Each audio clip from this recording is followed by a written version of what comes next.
En algún momento, entre la ambición y la vanidad, la ciencia olvidó dudar de sí misma. Había un hombre que entendía eso mejor que cualquier otro ser vivo de su época. No era un genio, era algo más escaso, un observador perfecto de las debilidades humanas.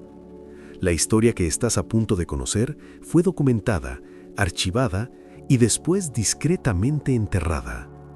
Todo comenzó con un cráneo encontrado en una cantera inglesa que prometía reescribir el origen de la humanidad. Era 1912 y el mundo científico tenía hambre de una prueba que nunca había llegado.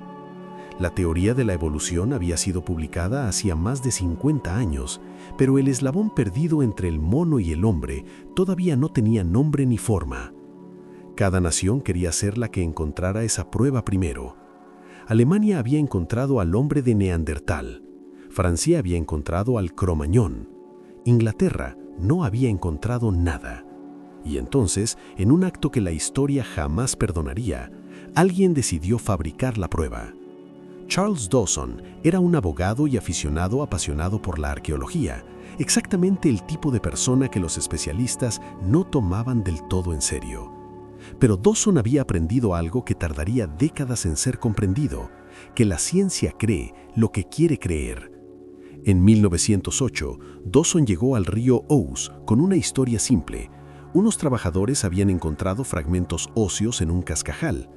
Llevó los fragmentos a Arthur Smith Woodward, el paleontólogo más respetado del Museo Británico. Woodward se quedó sin palabras.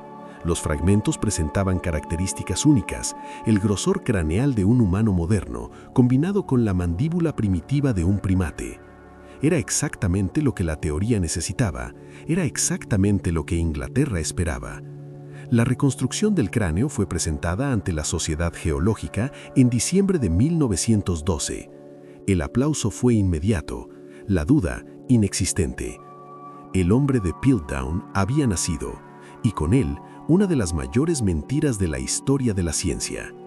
En los 40 años siguientes, más de 500 estudios científicos fueron publicados tomando a Piltdown como referencia. 500 estudios, 40 años, y ningún error fue detectado siquiera. La pregunta que te perseguirá hasta el final de este video es simple: ¿cómo fue eso posible? La respuesta comienza con algo que los científicos raramente admiten.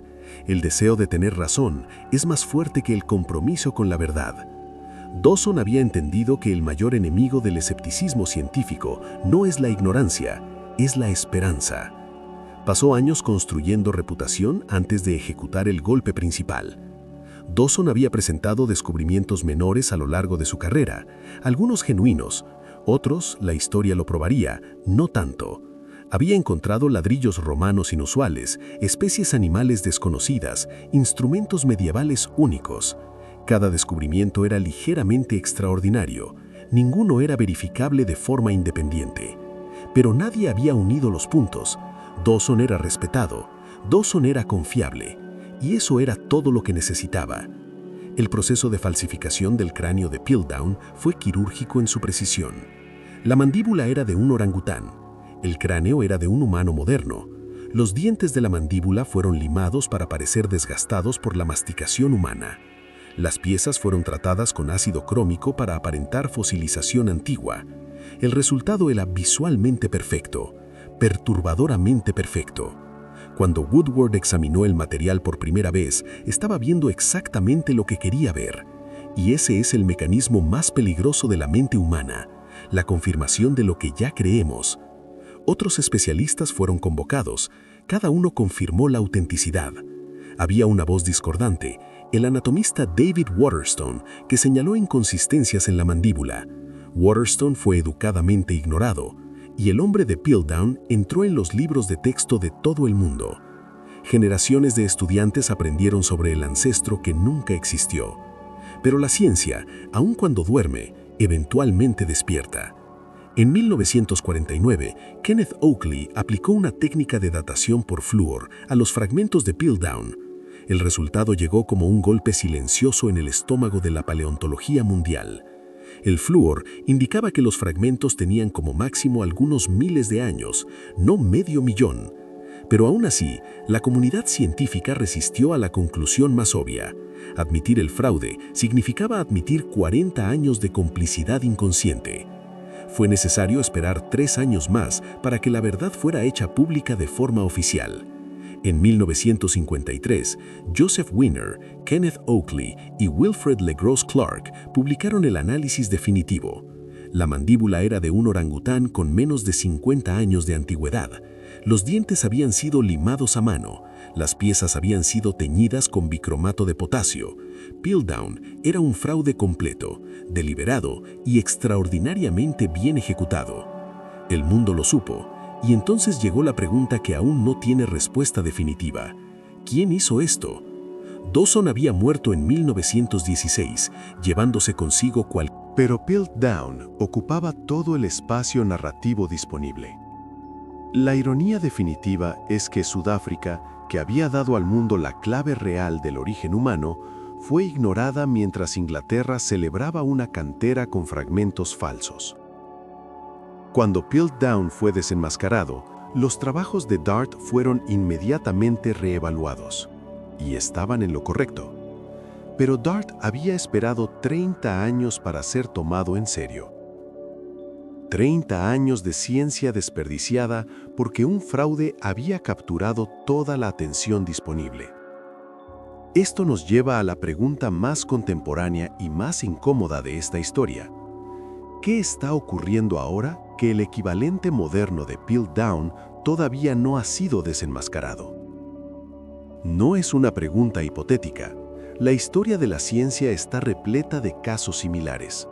La fusión fría de 1989, el escándalo Sean de los semiconductores en 2002, el caso Juan Wu-Suk de las células madre en 2005.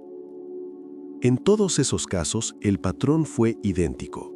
Los resultados que confirmaban esperanzas fueron aceptados con menos escepticismo del que merecían.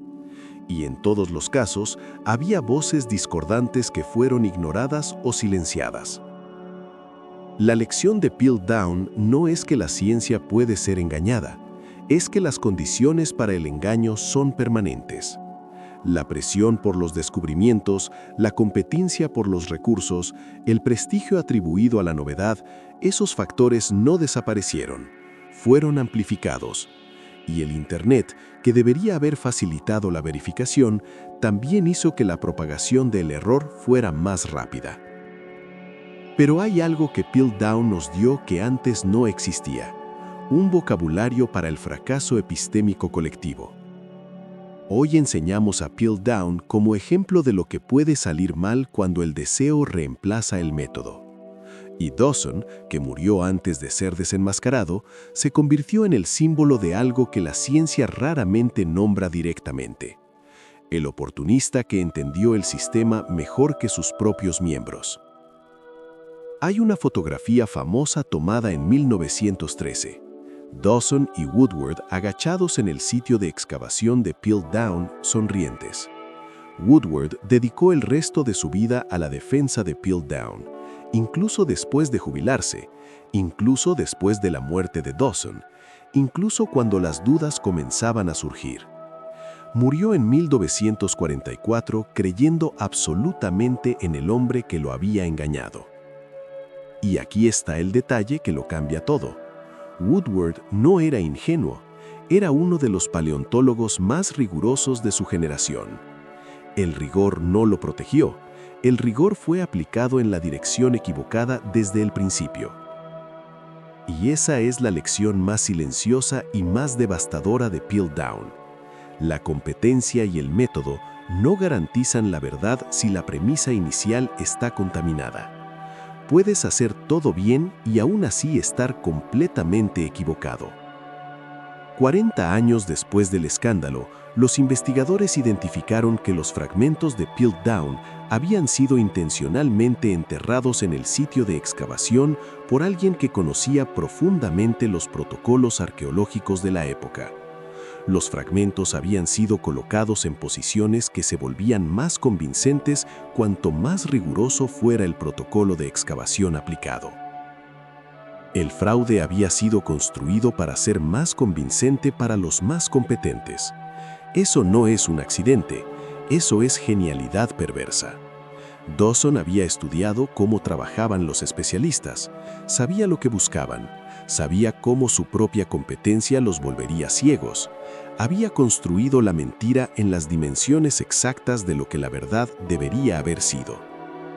Y eso plantea una cuestión que la filosofía de la ciencia aún debate. ¿Hasta qué punto la experiencia de Piltdown cambió permanentemente la forma en que los científicos lidian con sus propias esperanzas? La respuesta es compleja. La cultura de la revisión por pares fue fortalecida. El acceso a los materiales originales fue ampliado.